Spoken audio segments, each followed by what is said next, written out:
Amada Iglesia, muy buenas tardes. ¿Cómo están? Me da mucho gusto. Amén. Qué gusto me da escuchar eso.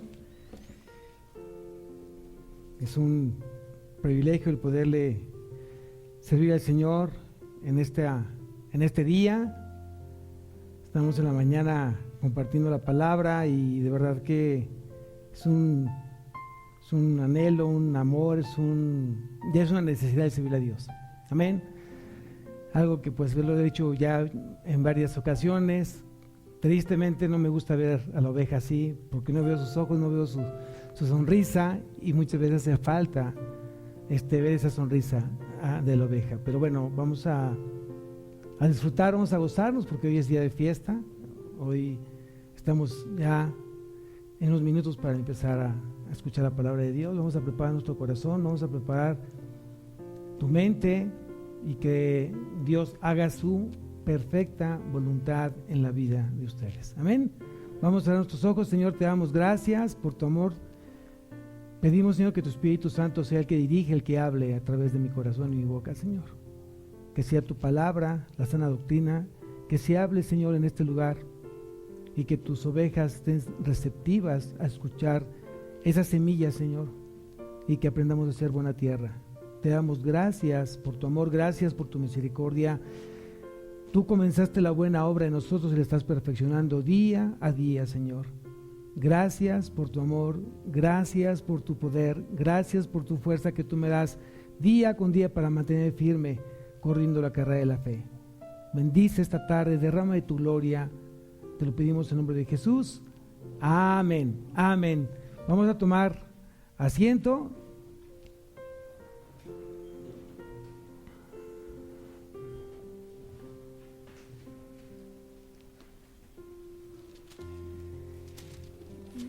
Y vamos a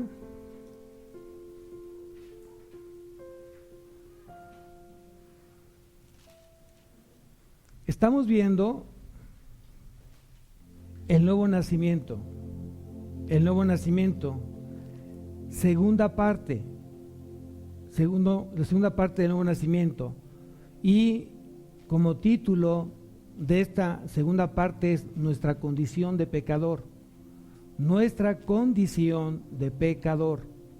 Es importante que siempre mantengas abierto tu Biblia, tu cuaderno, una pluma, para que todo lo que Dios esté hablando en tu vida lo notemos, lo meditemos y lo pongamos por obra. Amén.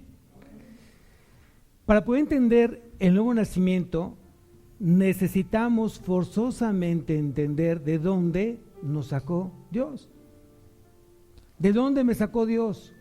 ¿Quién era yo antes sin Cristo?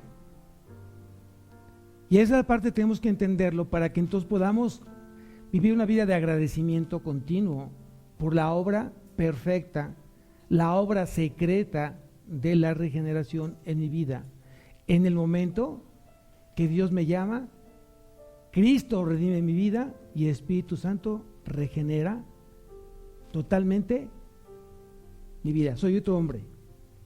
Entonces vamos a recordar de dónde nos sacó Cristo. Y quiero que me acompañes a la carta de Efesios, capítulo 2.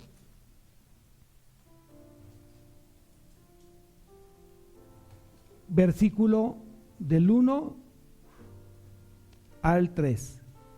Efesios capítulo 2, del versículo 1 al versículo 3.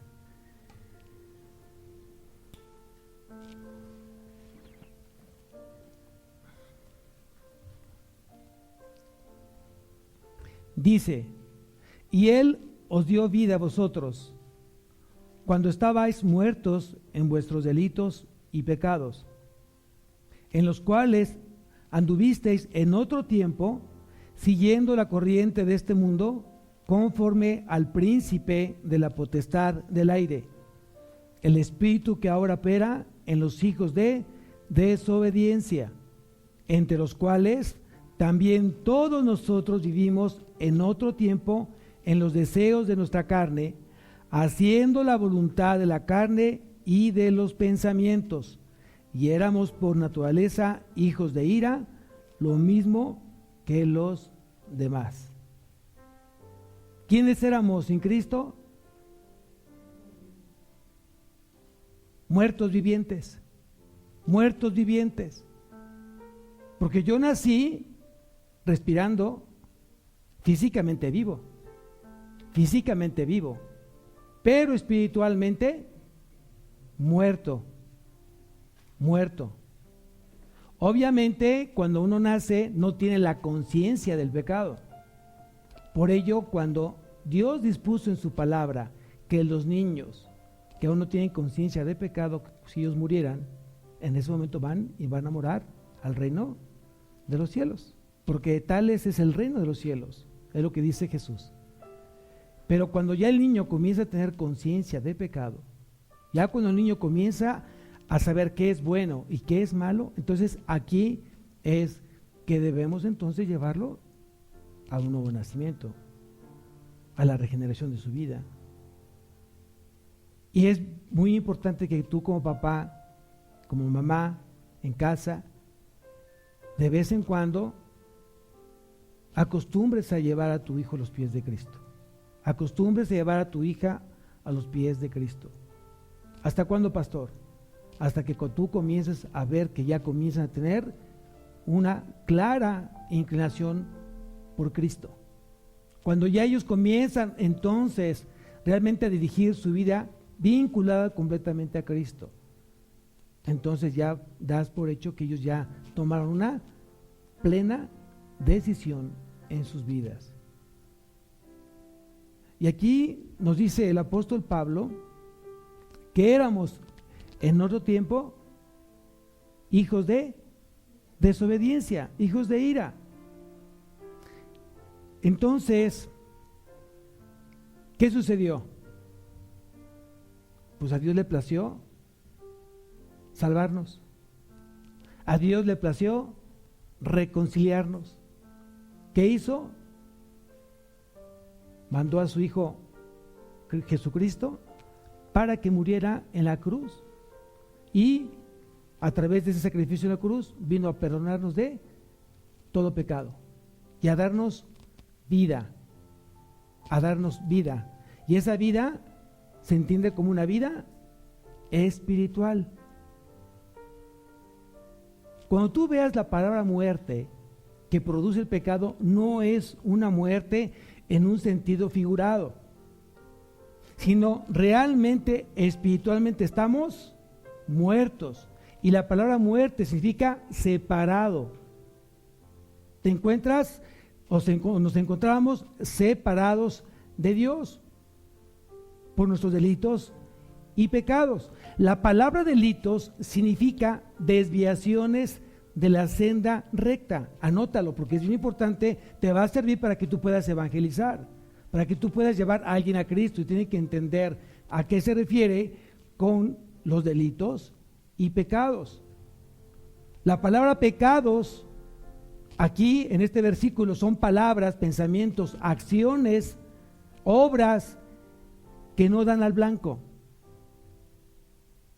Aquellos pensamientos, aquellas palabras, aquellas acciones que no den al blanco son llamados pecados.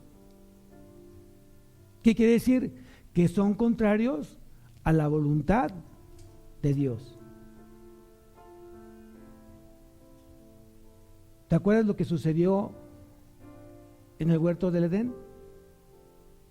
Dios había dado una instrucción, Dios había dado un mandato. Y fue muy claro Dios, porque así es Dios en sus mandatos, en sus instrucciones. Es muy claro. Y dice que cuando puso a Adán en el huerto del Edén, dijo: de todo árbol podrás comer, mas del árbol de la ciencia del bien y del mal no comerás. ¿Y qué significa no comerás? No comerás. creo que no hay mucho que explicar cuando alguien dice, no puedes hacer eso. Si la flecha dice no a la derecha, no des vuelta a la derecha. Ahí está claramente el símbolo. Cuando el disco que se encuentra cerca de las guarniciones de la calle y dice una E, una diagonal cruzada que dice no estacionarse. ¿Y qué sucede? Parece que dijese estaciónate. Entonces te das cuenta que muchos viven en desobediencia porque no han entendido que su naturaleza caída es ser desobedientes. Por eso tú a los niños no les enseñas a portarse mal, solito lo traen. Tú no tienes que mandarlos al jardín de niños para portarse mal. No lo necesitas porque solito ellos empiezan a manifestar su desobediencia. Tú como papá das una instrucción y el niño hace lo contrario. ¿Por qué? Pues porque es niño y porque trae su antigua naturaleza adánica.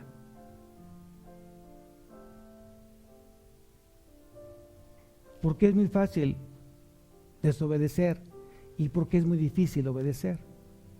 Por eso, por nuestra naturaleza. Esa naturaleza adánica, esa naturaleza caída. El hombre está más inclinado a hacer lo malo que lo bueno. Y lo más triste es que dice Jesucristo que la maldad se irá multiplicando. ¿Tú crees que la maldad se esté multiplicando? Yo digo que sí.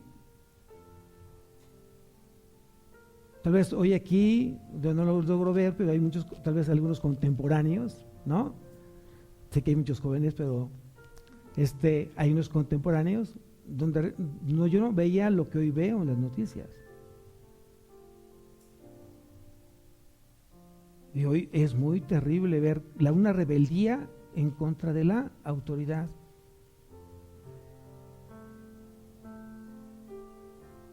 Porque dice que la maldad se está multiplicando y la palabra maldad ahí lo que dice Jesús es sin ley. ¿Qué significa?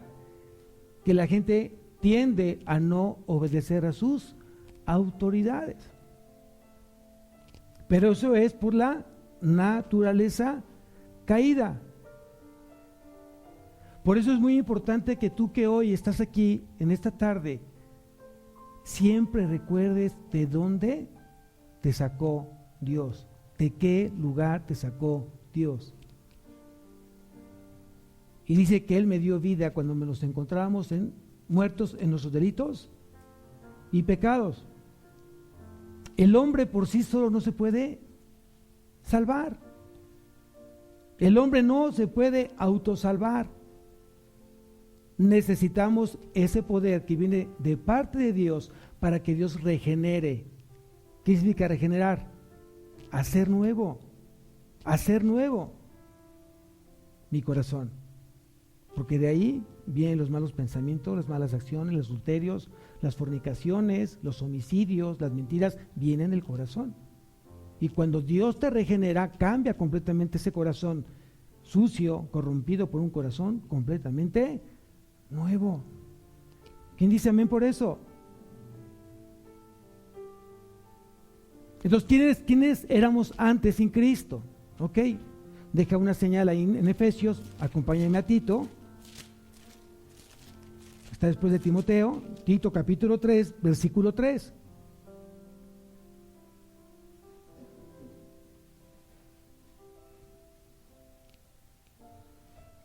Dice Tito, capítulo 3, versículo 3, porque nosotros también éramos en otro tiempo insensatos, rebeldes, extraviados, esclavos de concupiscencias y deleites diversos, viviendo en malicia y envidia, aborrecibles y aborreciéndonos unos a otros.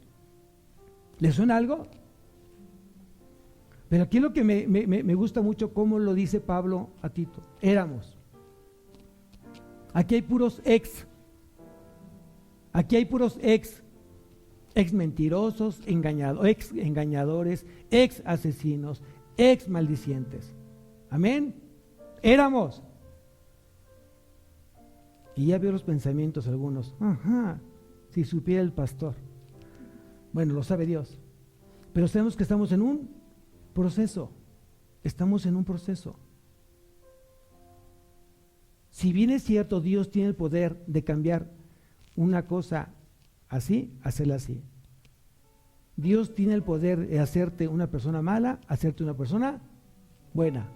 ¿Y lo hace así? ¿Lo hace así? No.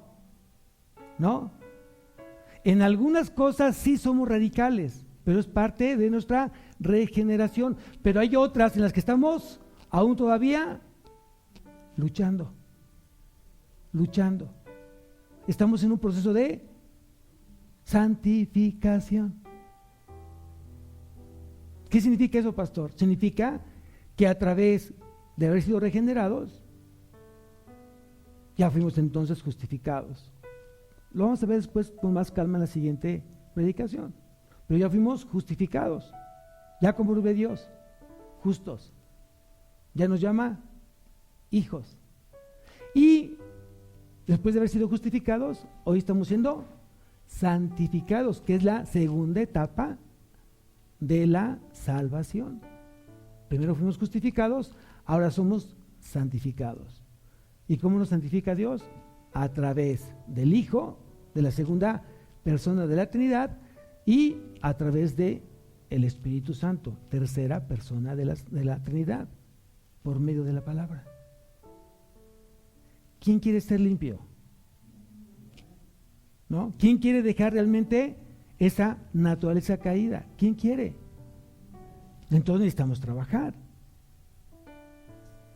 Y aunque sí bien es cierto, nos encontramos hoy en la etapa de la santificación y Cristo, que ya murió en la cruz y se llevó todos los pecados, nos da la misma capacidad que le dio a Adán en el huerto de Edén. Muchas veces me preguntan, pastor, si Dios es Dios, y si Él al crear a Adán, Él sabía que iba a pecar, ¿sí o no? Sí, sabía que iba a pecar. ¿Y por qué lo permitió? ¿Sabes por qué permitió Dios que pecara Adán? Porque Dios le dio la capacidad de decidir. Como a ti y como a mí. Yo decido hoy si peco o no peco. Hoy decido si me enojo o no me enojo. Hoy decido si maldigo o no maldigo. Porque Dios me dio la capacidad hoy, a través del Espíritu, de diferenciar entre lo bueno y lo malo. Y cuando ya estás en Cristo, ya encaminado, Dios te pone entre lo bueno y lo mejor, para que tú lo decidas. Ya no es entre lo bueno y lo malo, es entre lo bueno y lo mejor. ¿Quién quiere lo mejor? ¿Y saben por qué lo digo? Porque finalmente, como papá, ¿cuántos papás hay aquí? Bueno, ¿cuántos futuros papás hay aquí? Hay nada más uno. Bueno, quise decir papá, mamá. A ver, ¿quiénes ya están casaderos? A ver, levante la mano. ¿Quién ya está así como, ya puedo casarme? Ahora resulta que no. Uy, no. Ya empezamos con mentiras, ¿eh? Entonces, ¿para qué andas de novio o novia? A ver, yo pregunto, ¿para qué entonces, no? Para perder el tiempo, yo creo. No, bueno, ok. No me quiero meter en cuestiones personales, pero importante es que al hijo tú no dices, ¿quieres lo bueno o quieres lo mejor para tu hijo? Como papá, ¿qué quieres? ¿Lo bueno o lo mejor? Lo mejor, claro. ¿Qué crees que quiera Dios? ¿Lo bueno o lo mejor? Lo mejor. ¿Pero qué crees? Que en nuestra naturaleza caída decidimos lo peor. Dios te da la capacidad de que tú decidas entre lo bueno y lo mejor y decides lo peor. Aún sabiendo que es contrario, lo que tú vas a decidir es contrario a lo que Dios te ha enseñado en el tiempo que tú fuiste rescatado. Y luego vienen las lamentaciones, porque toda una mala decisión trae una mala consecuencia. Y fíjense algo muy, muy terrible, que eso yo quiero que hoy tú lo aprendas. Una mala decisión de un padre acarrea maldición a los hijos. Y no solamente a los hijos, sino a los hijos de sus hijos, de sus hijos, hasta la tercera y cuarta generación. ¿Por qué? Porque dice la palabra que Dios visitará la maldad de los hombres hasta la tercera y cuarta generación. Una mala decisión de un padre puede acarrear una maldición hasta la cuarta generación de sus hijos. Pero les tengo una buena noticia. Cristo ya vino a romper toda maldición generacional. Cristo rompió toda maldición generacional. Entonces, ¿qué hay que hacer, pastor? Creer en Jesucristo y serás salvo tú y tu casa. No significa que entonces si yo soy salvo, toda mi casa es salva. No, significa que si yo soy salvo, mis actitudes, mis palabras, mis pensamientos, mi testimonio llevará entonces a mis hijos a la salvación. Una mala decisión de un padre que llamándose cristiano o llamándose hijo de Dios, al no dar un testimonio correcto, entonces está haciendo alejar a sus hijos de Cristo. ¿Por qué el Padre? Porque así lo dispuso Dios en su palabra. Vamos a Primera de Corintios, primera carta a los Corintios, capítulo 11.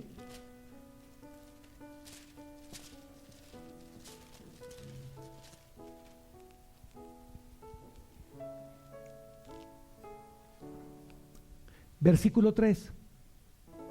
Primera carta a los Corintios, capítulo 11, versículo 3. Ve lo que Dios dispuso o estableció en su palabra respecto al orden de autoridad en casa. Dice aquí, primera carta a los Corintios, capítulo 11, versículo 3. Pero quiero que sepáis que Cristo es la cabeza de todo varón, y el varón es la cabeza de la mujer, y Dios la cabeza de Cristo.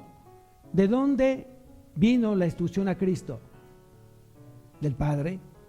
¿De dónde viene la instrucción al varón? De Cristo. ¿De dónde viene la instrucción a la mujer? ¿Saben cómo se llama eso? Orden.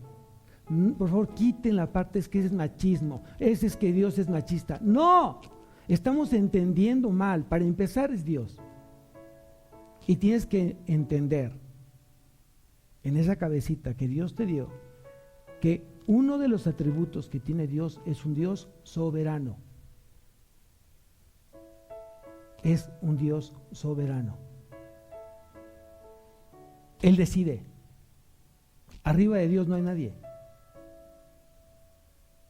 A Él le place o le va a placer decidir lo que Él quiera, porque es Dios. Lo voy a decir de manera burda lo voy a decir para que quede más claro. Si tú tienes 100 pesos en tu cartera, ¿a quién le preguntas cómo debes de gastarlo? Allá escucho a las mujeres, a mi esposo, pastor. Ay, sí, ¿cómo no? No, no es cierto. Sí, seguramente así es. Seguramente así es. La mujer es bien obediente, bien sujeta y le pregunta todo a su esposito. O viceversa, el esposito le pregunta a la esposa. Qué bueno, que hay esa comunicación. Pero bueno, aquí el punto es que tú no le preguntas a nadie si te gastas los 100 pesos o no. ¿Por qué? Porque los 100 pesos ¿de quién son? Tuyos. Y tú decides. ¿De quiénes somos? ¿Quién nos creó? ¿Qué creó más Dios? Los cielos, el universo, la creación, el mundo. Entonces, si Él es el creador, Él es el dueño. Él es el dueño. Y si a Él le plació que fuera en este orden, donde Él da una instrucción al hijo, y el hijo al varón, y el varón a la esposa, entonces esa instrucción se tiene que, amén, se tiene que respetar, porque es un Dios de orden. Y no sabes qué bendición cuando en casa respetamos, obedecemos el mandato de Dios. Por eso cuando a Adán se le dio la capacidad de decidir y al comer del árbol de la ciencia del bien y el mal, de este fruto, ¿qué le pasó? Murió.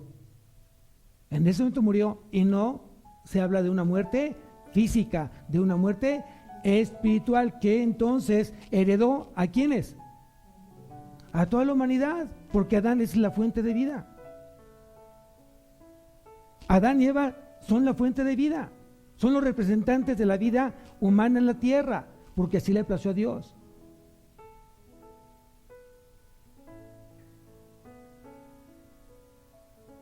Entonces, si no reconocemos quiénes somos antes de Cristo, si no reconocemos que hoy tenemos una naturaleza desobediente, no vamos a entender entonces para qué es importante el nacer de nuevo.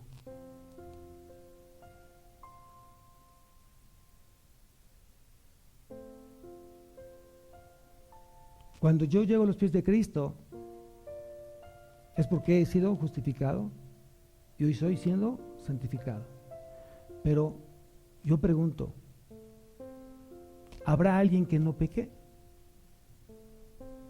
¿Habrá alguien que no cometa delitos y pecados? Vamos a ver qué dice Dios. Acompáñame a Romanos,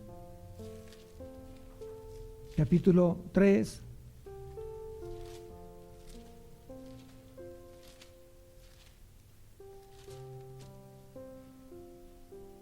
Versículo 10.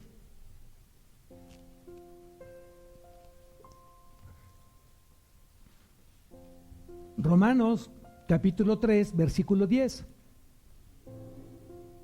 Y dice ahí, como está escrito, como está escrito, no hay justo ni aún uno. La palabra justo viene de la palabra justicia.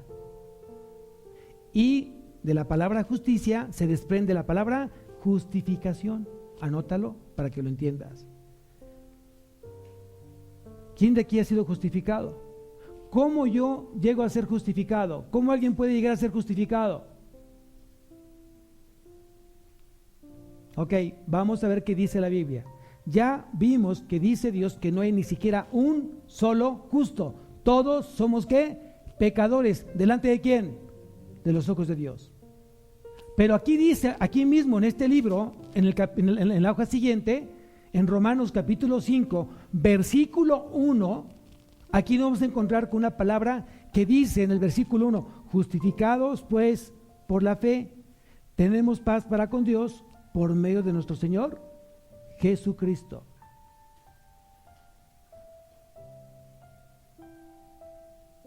Entonces, si no hay justo ni siquiera uno, ¿qué necesita la humanidad? ¿Ser qué? Justificados. ¿Y cómo es justificado? Tiene que antes ser regenerado, nacer de nuevo. Y urge, amados, urge que nos preparemos para poder predicar las buenas nuevas de salvación. Hay mucha gente que está muerta. Pero como no, físicamente no huele mal, imagínate que la gente que estuviera muerta oliera mal como los muertos. Guácala, ¿verdad? Sí, claro, mucha gente dice, ni me acerco. Pues ojalá que eso pasara, ¿no? Para no acercarnos a la gente muerta, sino que tuviéramos compasión de ella y llevarlos a Cristo para que les dé nueva vida.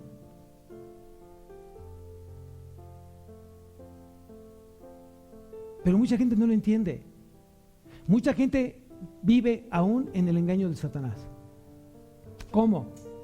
Porque simplemente dice, mira, mientras tú vengas a una iglesia cristiana, mientras de repente tú leas la Biblia y de repente como que todos los días te encomiendes a Dios, eres cristiano. No hay nada que hacer.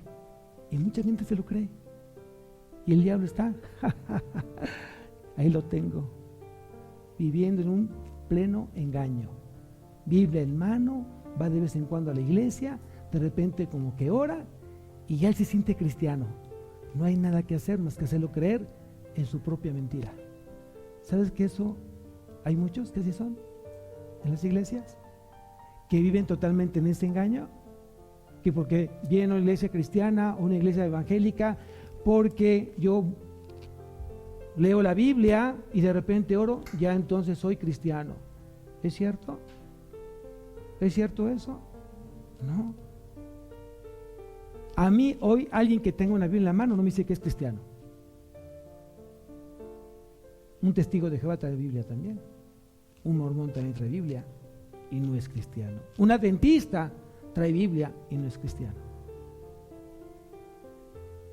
Y perdón, no quiero ofender, no quiero hablar de religiones, pero quiero decirte que abras hoy tus ojos. ¿A quién sigues? ¿A quién te quieres parecer? ¿A quién? ¿A quién? ¿A Cristo? Si tú te llamas o te dices ser cristiano es porque tú estás siguiendo a Cristo.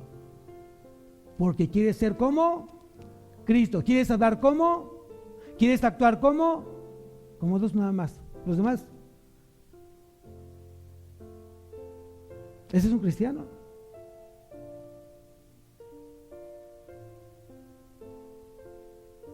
Y efectivamente aquí no hablamos de religión. Hablamos de una relación entre yo y Cristo. Entre Cristo y yo. Es una relación personal, no es colectiva. Él me amó y se entregó a sí mismo por mí. ¿Quién?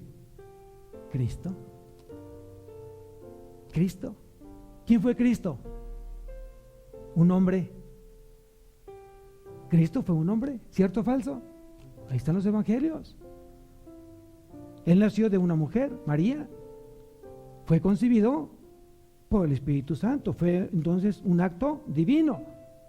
Pero él tenía cuerpo, manos, ojos, cabeza, pies, como yo. Pero tampoco no quiere decir que si fue hombre, no fue Dios. Entonces fue 100% hombre y fue 100% Dios. Por eso Cristo no pecó.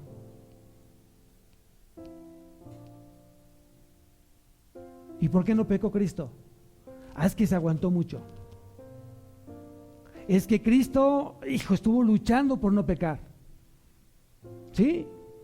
¿Sí? No. Cristo no podía pecar. ¿Por qué? Por su naturaleza. Por eso hay que leer la palabra, hay que escudriñar la palabra de Dios. Cristo no podía pecar por su naturaleza. Es como si a un hombre le dices, haz como si fueras mujer, actúa como mujer y amamanta a un niño como una mujer. No puede porque es un hombre. Su naturaleza dice que es hombre, o una mujer viceversa. Pregunta, ¿por qué Dios no miente? ¿Por qué Dios no miente? Porque es Dios, porque su naturaleza no se lo permite.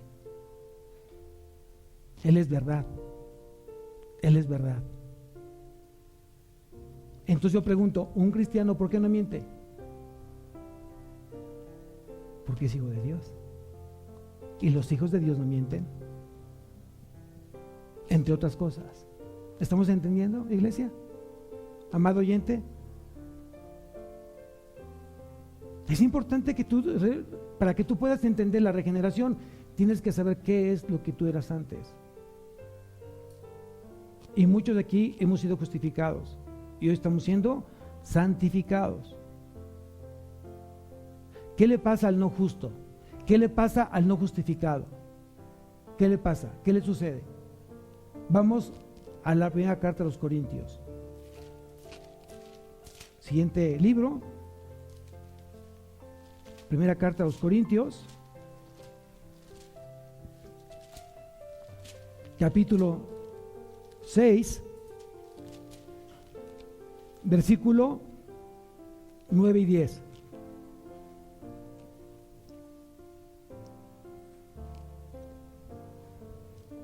Este es un pasaje que necesitas subrayar y anotar porque te va a servir para poder evangelizar.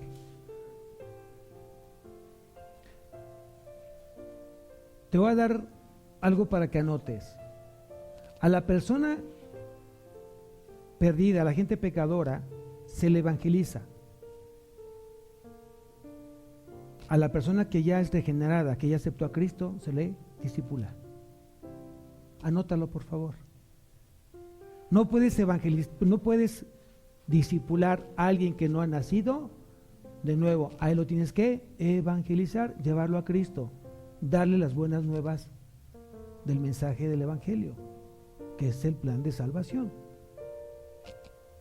Entonces vamos a ver aquí, este es un pasaje evangelístico, porque mucha gente llegamos a Cristo bajo esta condición de pecador. Y aquí lo dice muy claramente Pablo a los Corintios. Y dice aquí en el capítulo 6, versículo 9, dice, ¿no sabéis que los injustos?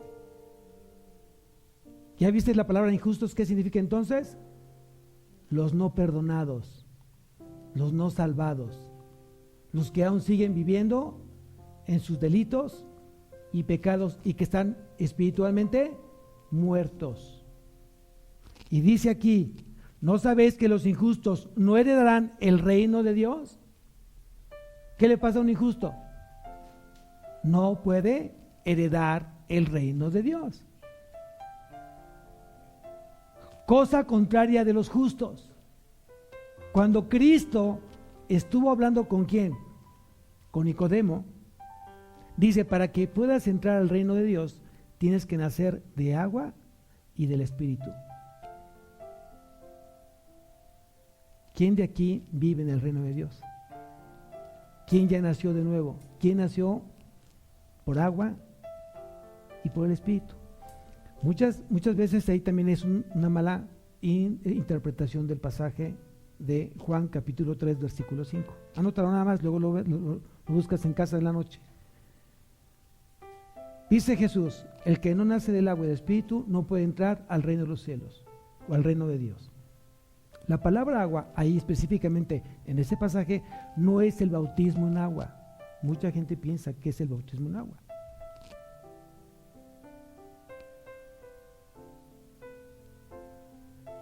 Solo te voy a dar, de tantos argumentos, te voy a dar solo un argumento por qué el bautismo en agua no puede ser a lo que se refiere Jesús en ese versículo. ¿Qué fue lo que le prometió Jesús al ladrón que estaba al lado de él? Dijo, de cierto te digo que hoy estarás conmigo en el paraíso. No dice, a ver, permíteme tantito, a ver, tú soldado, ¿lo puedes bajar y lo puedes bautizar nuevamente para que entre? Eso no dice la Biblia. Dijo Jesús, de cierto te digo que hoy estarás conmigo en el paraíso.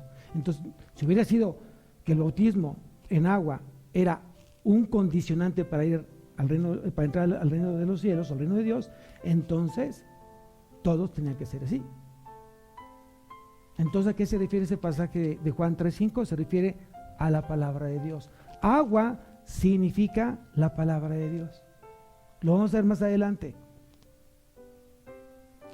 Ahora bien, vamos nuevamente a terminar el versículo de la primera carta a los Corintios capítulo 6, versículo 9. Dice, ¿no sabéis que los injustos no heredarán el reino de Dios? No erréis, ni los fornicarios, ni los idólatras, ni los adúlteros, ni los afeminados, ni los que se echan con varones, ni los ladrones, ni los avaros, ni los borrachos, ni los maldicientes, ni los estafadores heredarán el reino de Dios. Eso éramos muchos de los que estábamos aquí. En este grupo nos encontrábamos. Y aquí entonces vamos a hablar de la doctrina del pecado. ¿Cómo reina el pecado en la vida de los de naturaleza caída? Y quiero que me acompañes a Romanos nuevamente, capítulo 5, pero hoy vamos al versículo 21a. Digo A porque es lo primero que viene del versículo, para no leer todo el pasaje. Romanos 5, 21. A dice, para que así como el pecado reinó para muerte, vuelvo a leerlo. Romanos capítulo 5, versículo 21a. Para que así como el pecado reinó para muerte, entonces el pecado ¿qué es? Si el pecado reinó para muerte, el pecado es un rey. El pecado es un rey. y muchos de los que estábamos aquí le servíamos a ese rey maldito, porque el pecado es maldito, es una maldición el pecado. ¿Por qué? Porque causa muerte. Hoy estamos en un proceso de estar depurando nuestra vida espiritual. Nuestra relación con Cristo tiene que ser más profunda y tiene que ir en progresión. Mi santidad está creciendo, mi obediencia está creciendo, el círculo de pecado se está haciendo ¿qué? Más pequeño, y el círculo de santidad se está haciendo más grande. Por eso es santificación, es renovar de manera progresiva nuestra vida espiritual. Entonces, la presencia del pecado en el hombre no regenerado, ¿qué causa? Muerte. Y por lo tanto, una separación con Dios. Ya aprendimos que por la caída de Adán, por el pecado de Adán, toda la humanidad heredó el pecado. Aquí mismo vamos a ver en Romanos capítulo 5, versículo 12.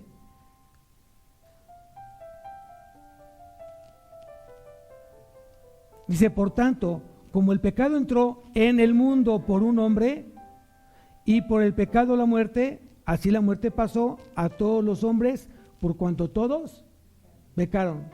Entonces, ¿quién originó el pecado? Adán. Por eso traemos la naturaleza adánica. Entonces nadie puede evitar la condición de pecador. Nadie puede evitar la condición de muerte espiritual. Porque la paga de pecado es muerte. ¿Dónde lo dice? Anótalo también, Romanos capítulo 6, versículo 23. Es puramente esta predicación evangelística. Te estás preparando para poder tú predicar el evangelio a toda criatura que está completamente muerta espiritualmente. Y aquí en Romanos capítulo 6, versículo 23, dice, porque la paga de pecado es muerte.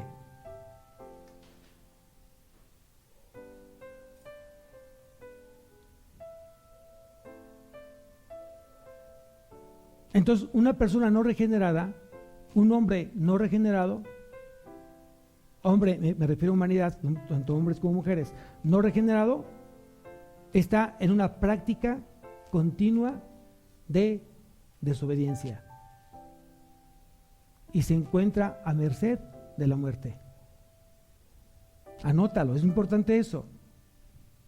El hombre no regenerado está en una práctica continua de desobediencia y se encuentra a merced de la muerte.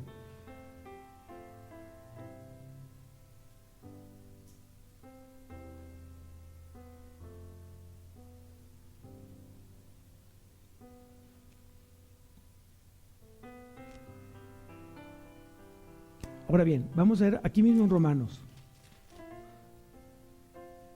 Si tú quieres saber realmente la base doctrinal, teológica de tu vida cristiana, está en Romanos.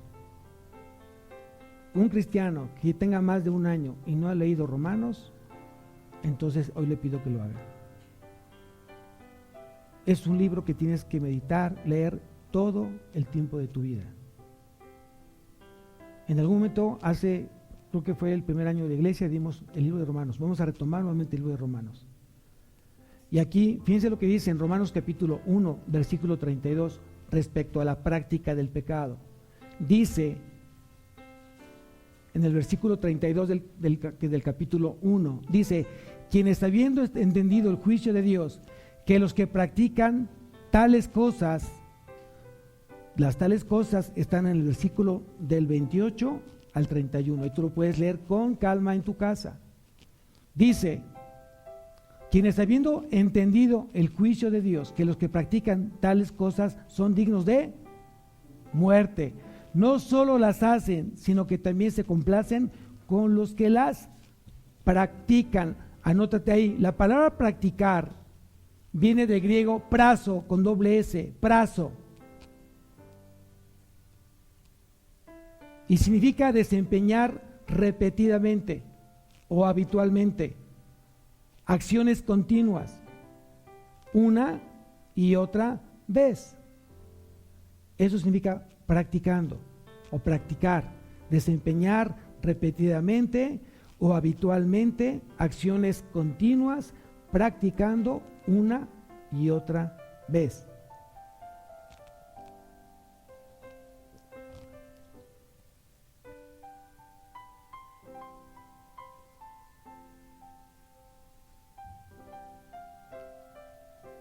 ¿Podemos regresar a Efesios, por favor? Capítulo 2. Y vamos al versículo 2. Capítulo 2, versículo 2.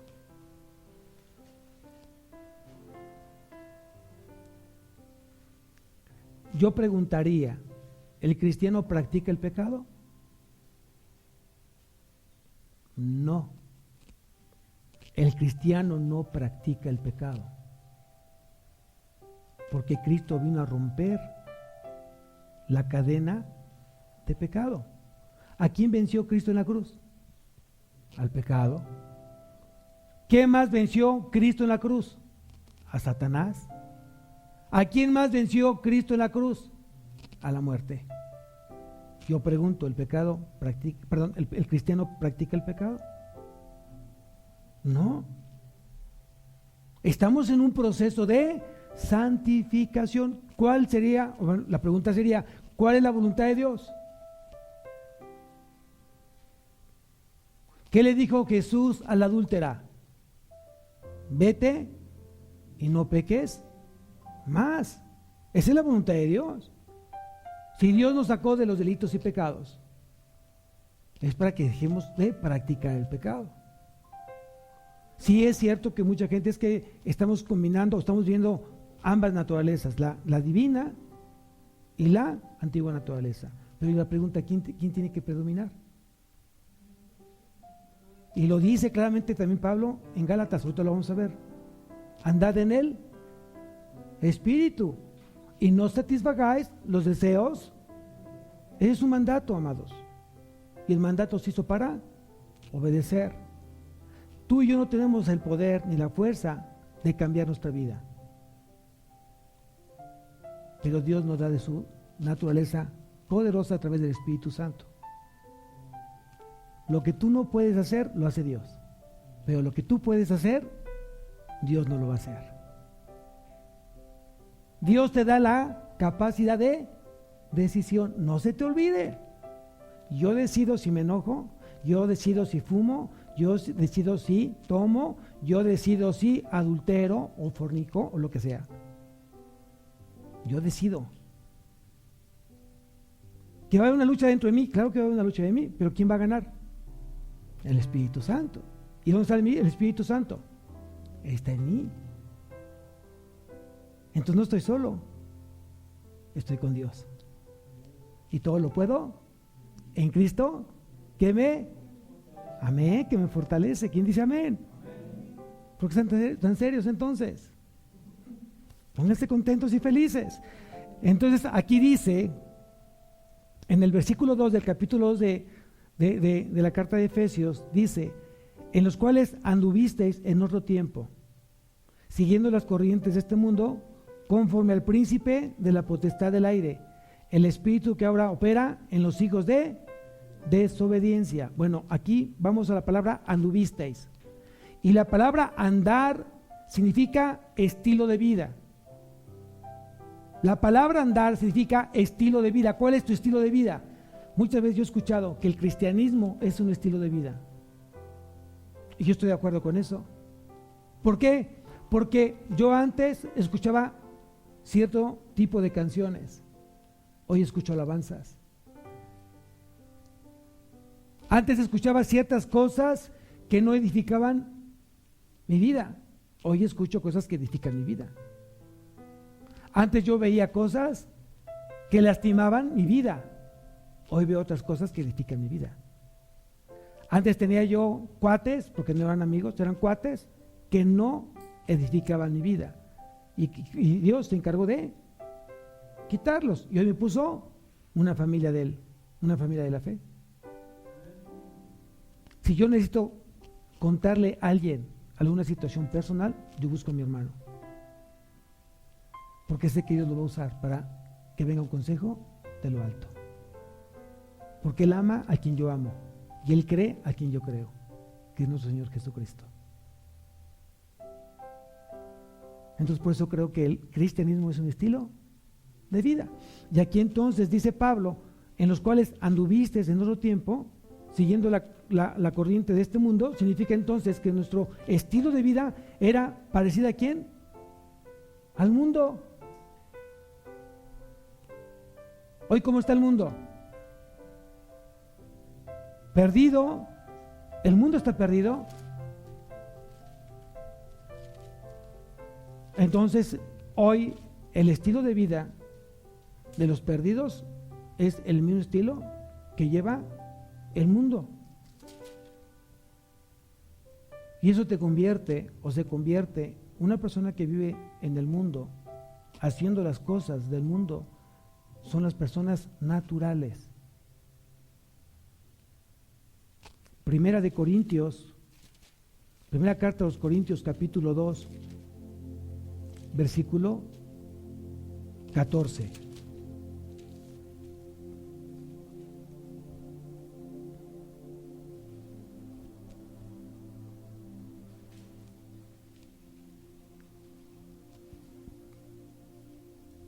Dice, pero el hombre natural no percibe las cosas que son del Espíritu de Dios, porque para él son locura y no las puede entender, porque se han de discernir espiritualmente.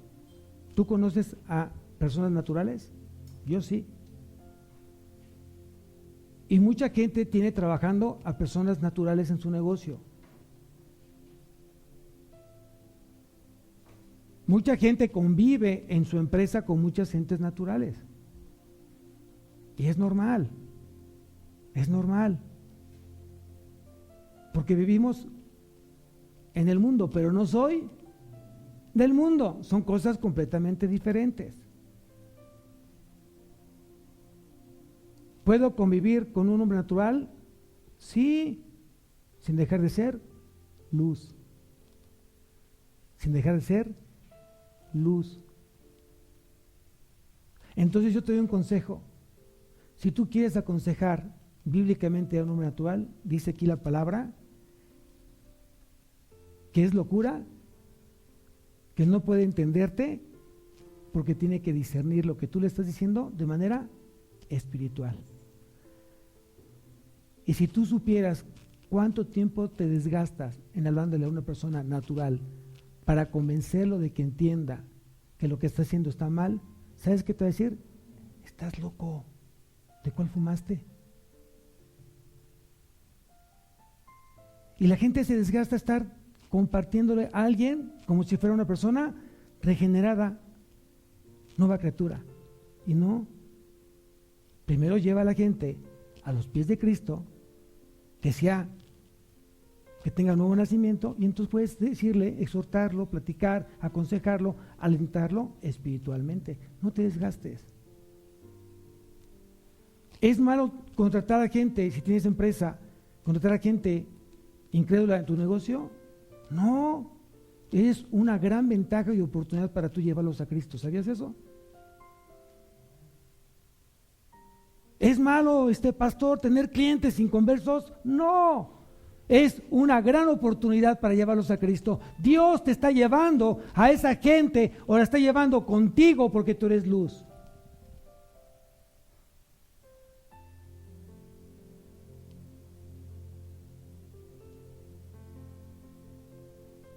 El problema es que tú te hagas como ellos y no ellos a ti. Ese es el gran problema que mucha gente pasa. Que mucha gente se dice cristiano y vive como el mundo, pero se dice cristiano. Entonces, la palabra es muy clara, que ellos se hagan a ti, no tú a ellos.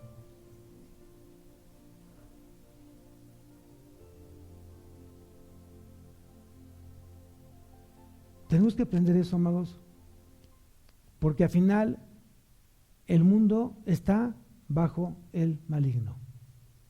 Primera de Juan, capítulo 5, versículo 19.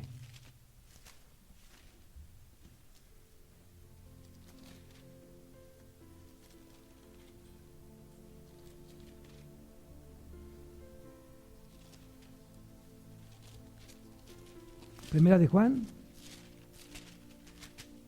primera carta de Juan, capítulo 5, versículo 19.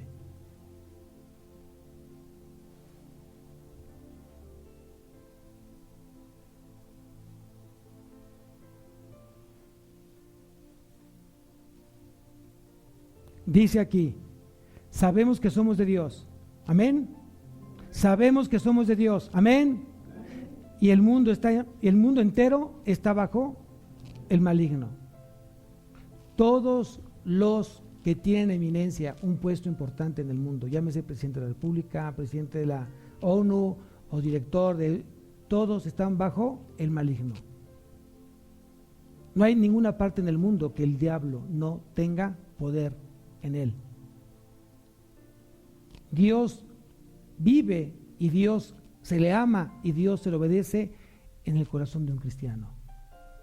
Porque el cristiano ha decidido, porque el cristiano ha creído en Jesucristo como su Señor, como su suprema autoridad en su vida.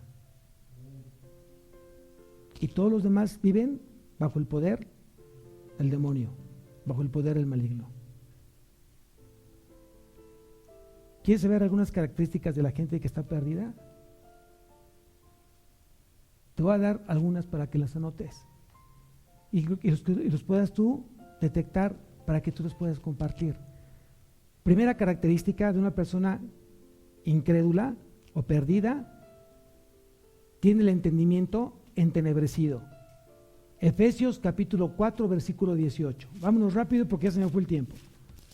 Efesios capítulo 4 versículo 18.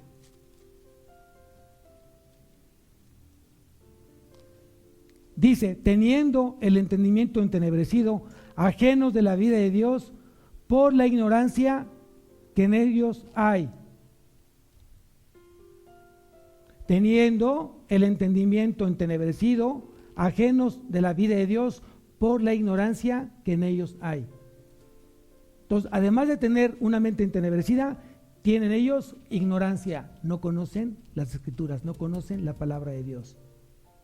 Y quiero decirte que hay muchos cristianos que no conocen la Biblia, ni siquiera la leen. Y hoy no estoy en contra de los que tienen Biblias electrónicas, no estoy en contra de ello. Sí estoy en contra que no conozcas hoy la Biblia, que no huelas lo que huele la Biblia. Porque el día que no tengas luz en su teléfono o no tengas batería, se acabó tú compartir la palabra. Ahí búscalo en la Biblia. No, así no está bien dicho. O cuando alguien te dice que te interesa que alguien sepa dónde vives porque te va a dejar un carro nuevo, no le dices, ahí en Metepec vivo. ¿Dónde? En Metepec. No, pues espérame, Metepec no es una calle, es una ciudad. Aquí vas directamente a la dirección correcta. Si tú lo vas a compartir a alguien, llévalo a la dirección correcta bíblica. ¿En qué libro? ¿Dónde lo dice? ¿Y qué es lo que dice? Y es triste que mucha gente no conoce la Biblia.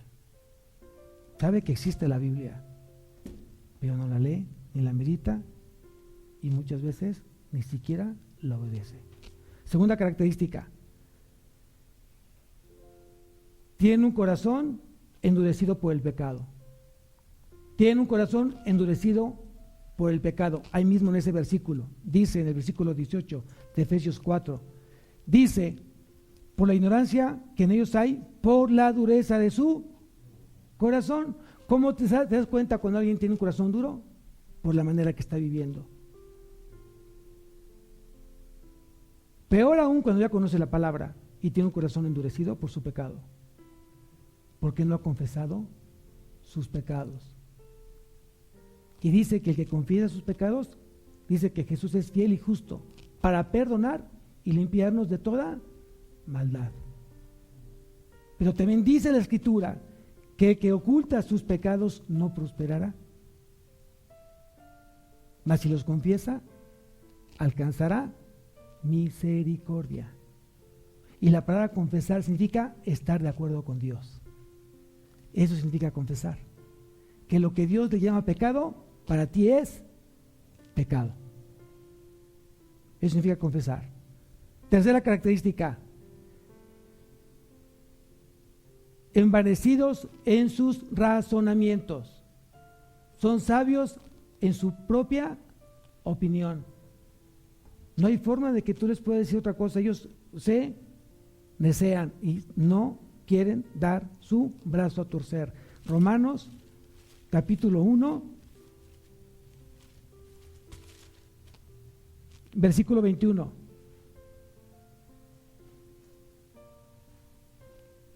Dice: pues habiendo conocido a Dios, no le glorificaron como a Dios, ni le dieron gracias, sino que se envanecieron en sus razonamientos,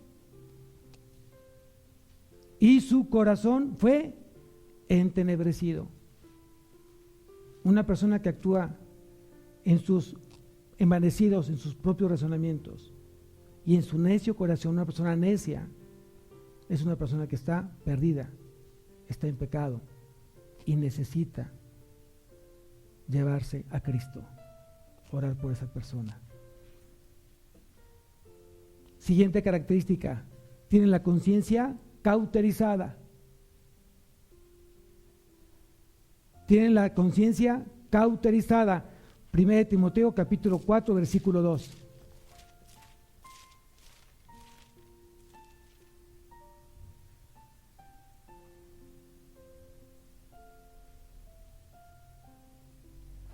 Dice en la primera carta a Timoteo capítulo 4, versículo 2: por la hipocresía de mentirosos que, teniendo cauterizada la conciencia. La hipocresía y la mentira son las amigas de las personas que son perdidas y están en pecado. ¿Cristo fue hipócrita? Por supuesto que no. ¿Cristo fue mentiroso? No. Él es la verdad. Él es la vida. Él es el camino que lleva al Padre. Amén. Última característica. Digo, hay muchas más, pero última más. Viven en corrupción y conciencias corrompidas. Bueno, voy a nomás aclarar la conciencia. La conciencia que dice aquí en el versículo 2, cauterizada, significa una conciencia insensible. Cuando alguien le pierde el temor a Dios, le ha perdido el miedo al pecado. Cuando una persona le ha perdido el temor a Dios, le ha perdido el temor al pecado. Por eso siempre en sus oraciones piden a Dios que les permita vivir en su temor. Es el principio de la sabiduría, el temor de Dios. Es un temor reverente que te edifica. No es un miedo como lo produce el diablo. El miedo del diablo te destruye. El temor de Dios te edifica. Amén. Y última, viven en corrupción y conciencias corrompidas. Tito capítulo 1, versículo 5.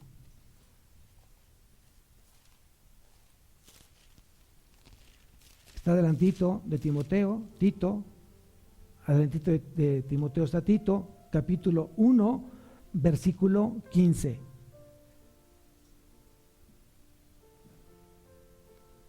Dice así: todas las cosas son puras para los puros, mas para los corrompidos e incrédulos nada le es puro, pues hasta su mente y su conciencia están ¿qué? Corrompidas. Una mente corrompida es que están en continuo pensando mal, pensando mal, pensando mal, pensando mal. Cómo lastimar, cómo dañar, cómo herir, cómo humillar, cómo hacer las cosas mal. Y de eso muchos se pitan solitos, son buenos. Porque tu mente está acostumbrada a estar pensando siempre mal. Cómo transar, cómo mentir, cómo robar, cómo abusar de la gente ignorante. Están en constante en pensamiento mal, exactamente como en los tiempos de Noé. ¿Por qué? Porque necesitan ellos a Cristo para que entonces Cristo quite el corazón corrompido, esa conciencia cauterizada, y les dé un nuevo corazón, una nueva vida a través del Espíritu Santo. Amén.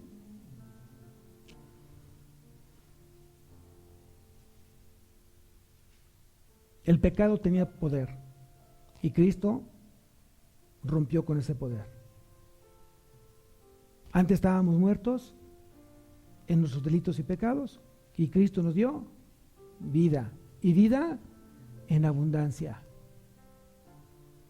Yo estaba enfilado al infierno y Cristo vino a perdonar mis pecados y a darme vida eterna. Amén. ¿Tú lo crees? Si tú lo crees, yo te invito entonces a que lo vivas.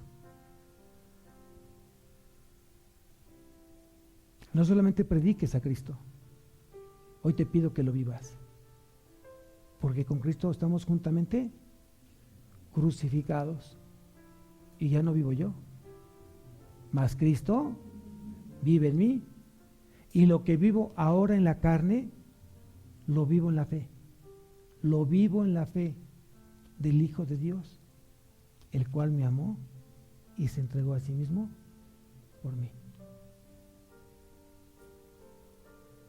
¿Cuántos cristianos hay aquí? Amén, gloria a Dios. ¿Cuántos viven a Cristo? Si tú no vives a Cristo, todo lo demás es sombra. Me podrás llevar a las Escrituras, me podrás saber decir dónde dice cada versículo. Vendrás a muchos estudios, pero si no vives a Cristo en tu vida, nada somos. Nada somos.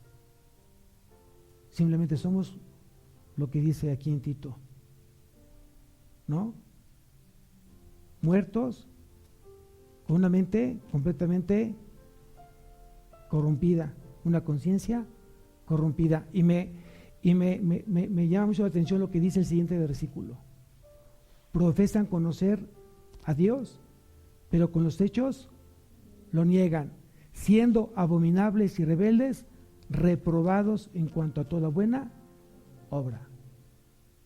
Yo le ruego a Dios, oro mucho por la iglesia, oro mucho por ustedes, porque realmente reflejemos a Cristo. No solamente lo prediques, sino que lo vivas. Si Dios habló hoy a tu corazón, te pido que te pongas de pie, por favor.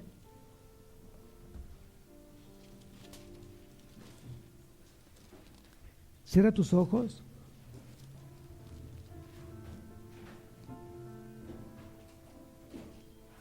Ponte con un corazón conectado al corazón de Dios. Inclina tu rostro. Si hay cosas que debas de ponerte a cuentas con el Señor, es el momento para que lo hagas. Yo voy a orar por ti, pero es importante que si hay algo en tu corazón en el cual tú debas ponerte a cuentas con el Señor, porque a lo mejor has dejado tu primer amor, has dejado de amar a Cristo y te has enrolado en cuestiones del mundo, en cuestiones vanas. Hoy es el momento para que tú le pidas perdón a Dios y que Él derrame misericordia en tu vida para que te lleve nuevamente al camino correcto, porque dice su palabra: yo soy el camino, la verdad y la vida. Nadie va al Padre si no es por mí. Padre mío, Señor, en esta tarde te doy tantas gracias por lo que estás haciendo en mi vida, Señor. Te doy tantas gracias porque a ti te plació restaurarme, salvarme. Tú me sacaste de mis delitos y pecados, Señor, donde yo estaba muerto, y a través de ti hoy tengo vida. Gracias, Padre, porque tú has dado de tu naturaleza a mi vida. Hoy he sido justificado a través de la fe en Cristo. Hoy vivo una vida en santificación, siendo renovado por el Espíritu Santo a través de tu palabra, Señor. Bendice, Señor, a cada corazón, bendice a cada matrimonio, bendice a cada familia, mi Dios. Y como dice tu palabra, haya pues en vosotros este sentir que hubo también en Cristo Jesús, el cual, siendo en forma de Dios, no estimó el ser igual a Dios como cosa a que aferrarse, sino que se despojó a sí mismo, tomando forma de siervo, hecho semejante a los hombres, y estando en la condición de hombre, se humilló a sí mismo, haciéndose obediente hasta la muerte y muerte de cruz. Por lo cual Dios también le exaltó hasta lo sumo y le dio un nombre que es sobre todo nombre, para que en el nombre de Jesús se doble toda rodilla de los que están en los cielos y en la tierra y debajo de la tierra, y toda lengua confiese que Jesucristo es el Señor, para gloria a Dios Padre. Amén. Amén. Señor, te damos gracias por tu palabra, gracias por tu mensaje.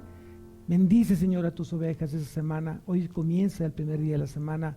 Derrama sobre ellos gracia y favor, que les vaya muy bien en sus empresas, en sus negocios, en casa, y que la paz que sobrepasa todo entendimiento guarde su corazón y sus pensamientos en Cristo Jesús. Amén. Amén.